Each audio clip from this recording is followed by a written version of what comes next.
রাব্বানা আতিনা ফিদ্দুনিয়া হাসানাতাও ওয়াফিল আখেরাতে হাসানাতাও ওয়াকিনা আযাবান্নার। এই দোয়াটি শুধু একটি ছোট বাক্য নয়, বরং এটি আমাদের জীবনের সব চাওয়ার একটি সম্পূর্ণ প্রতিচ্ছবি। এটি এমন একটি দোয়া যেখানে আমরা আল্লাহর কাছে দুনিয়া এবং আখিরাত উভয় জীবনের কল্যাণ প্রার্থনা করি। এই দোয়ার মাধ্যমে আমরা আল্লাহকে বলি, হে আমাদের প্রতিপালক, আমাদের দুনিয়াতে কল্যাণ দান করো এবং আখিরাতেও কল্যাণ দান করো, আর আমাদের জাহান্নামের আগুন থেকে রক্ষা করো। এই দোয়ার মধ্যে তিনটি গুরুত্বপূর্ণ অংশ রয়েছে। ১. দুনিয়ার কল্যাণ।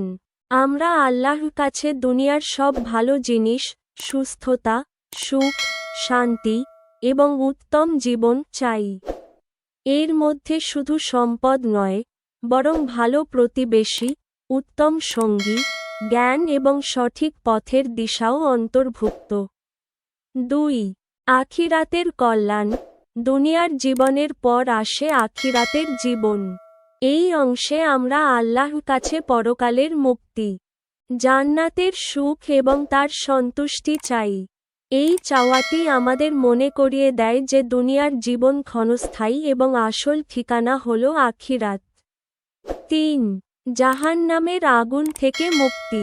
এই দোয়ার সবচেয়ে গুরুত্বপূর্ণ অংশ হল জাহান্নামের আগুন থেকে রক্ষা পাওয়ার আকুতি।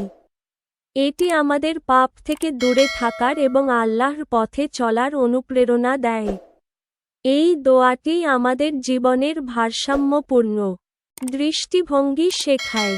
এটি আমাদের মনে করিয়ে দেয় যে আমরা যেন শুধু দুনিয়ার মোহে আটকে না থাকি, বরং আখিরাতের জন্যও প্রস্তুতি নিই।